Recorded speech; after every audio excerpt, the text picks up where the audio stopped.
Hi guys, happy Thanksgiving. It's not officially yet, but maybe it is when you are watching it or it's after Thanksgiving. So happy Turkey Day and hope you're with loved ones and family, traveling safe. So wanted to make a fifth behind the guitar video before the actual holiday.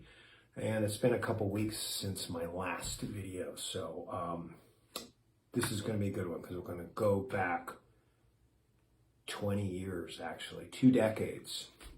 And this one's got a lot of stories. So, brown case, that's very beat up.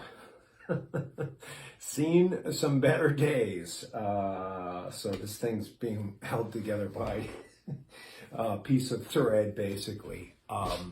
So, yeah, we're going to go back to 2004, and we're going to talk about this guitar because, man, it's seen a lot of stages around the world and recording studios.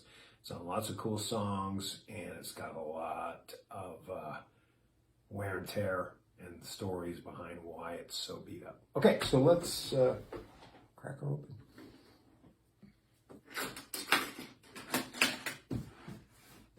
Half of these locks don't even work, by the way. Okay. All right. So, I'm sure a lot of you have seen me live with this guitar and have seen it in pictures. And this is a 1994, yeah, 1994 Classic Plus. And very cool top on this thing. It's kind of changes as the light hits it. You can sort of see. But look at that beautiful top on that. And you see how it sort of changes like right there when I move it. And I kind of just love how it's a slow fade, kind of like butterscotch. I'm not sure exactly what the technical term for this color would be. It's like a butterscotch fade or butterscotch burst, but I just love the kind of the coffee color here, and then it kind of goes into that orangey kind of iced tea. So yeah, I got this guitar in LA in early 2004. I bought it used. And I remember the guy had me meet him in his laundry room of his apartment complex. And that's where we did the deal. Over a washing machine. I shit you not. This guitar has been used on a lot of records and world tours since that time. So just to show you, you can see how worn that is out from my belt. I played this guitar just up and down the block, man. I slept with this thing. I love this guitar so much. Huge chunk out of it there. Somebody dropped it. It wasn't me, on stage in Little Rock, Arkansas, in the amphitheater there on a concrete stage. And I remember I went to go pick my guitar up to do sound check, and I saw this huge freaking gash. I'm like, what the fuck? So yeah, I think I had brown duct tape on that. Hold that in. This thing's had this thing's had the headstock broken. If you look at the bottom, look how worn out that first fret is. You can see the sort of jaggedness of the bottom of this fret, and that was damaged and shaved off in 2005. I'll get to that story. Tales from the Strip. This guitar used a lot on that record. I used that on It Don't Mean Nothing.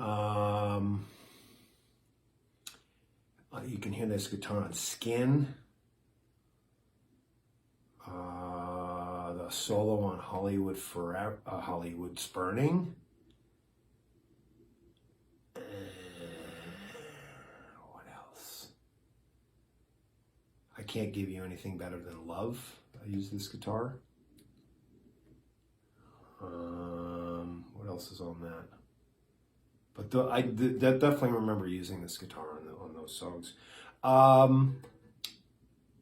The tour to follow.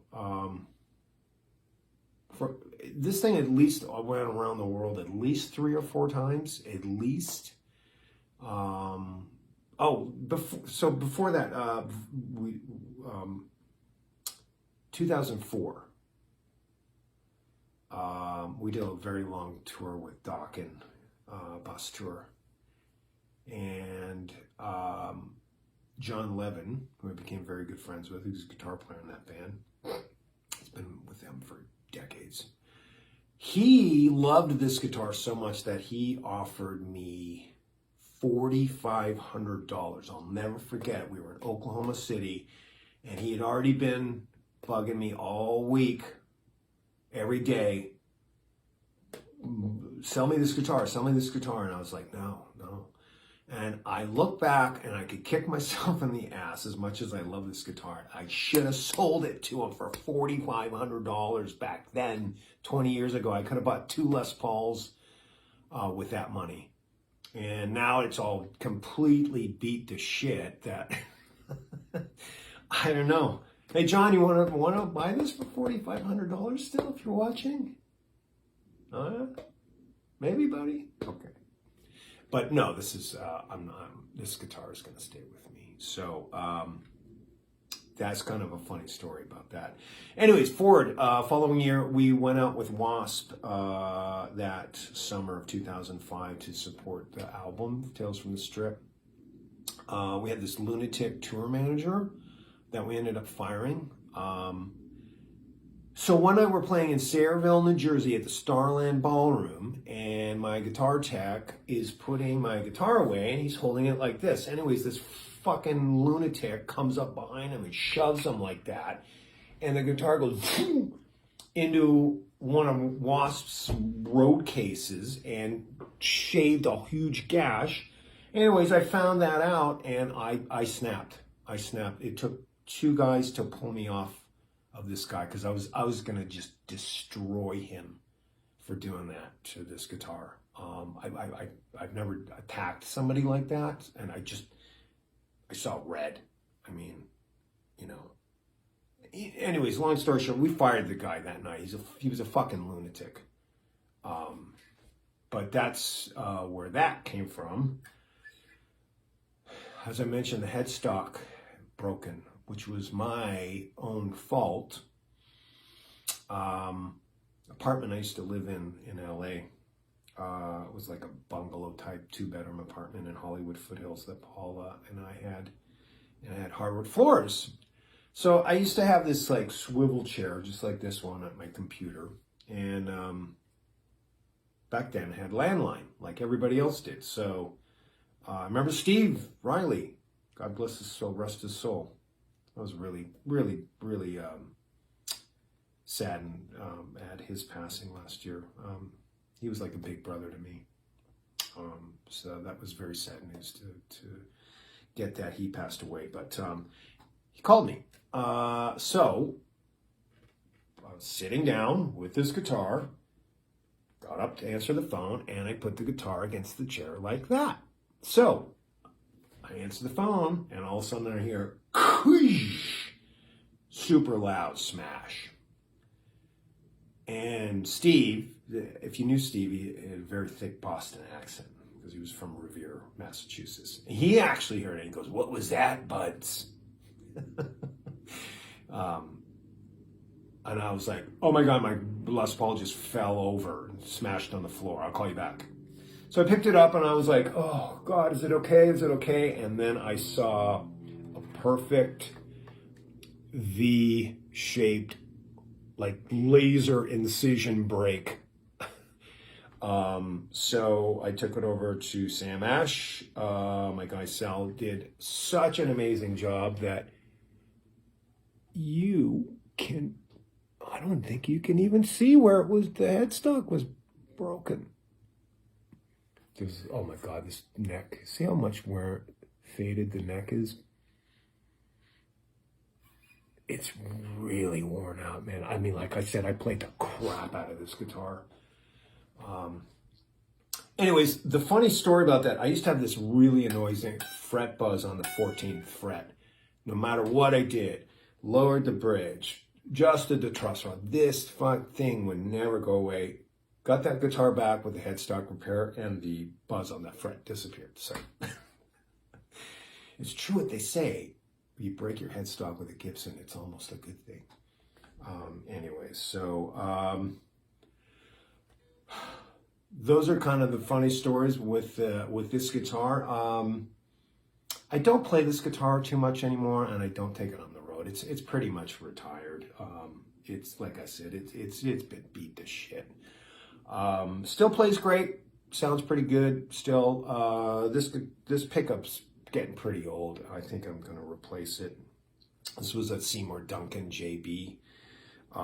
That's the only thing that's been altered in this guitar. That's a stock pickup, and all the parts, they're all the same. I didn't change anything on this guitar. So it's really, really nice guitar. But yeah, when I pick it up, I feel this thing has been rode hard. So yeah, I used it on, I think Paper Airplane Heart, Crashing Wayward, Listen album. And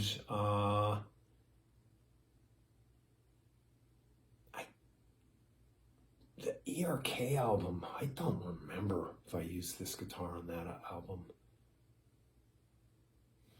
I don't remember, honestly. Hollywood Forever, LA Guns, Eel Pie. That's this guitar. So if you listen to that song, that's this guitar.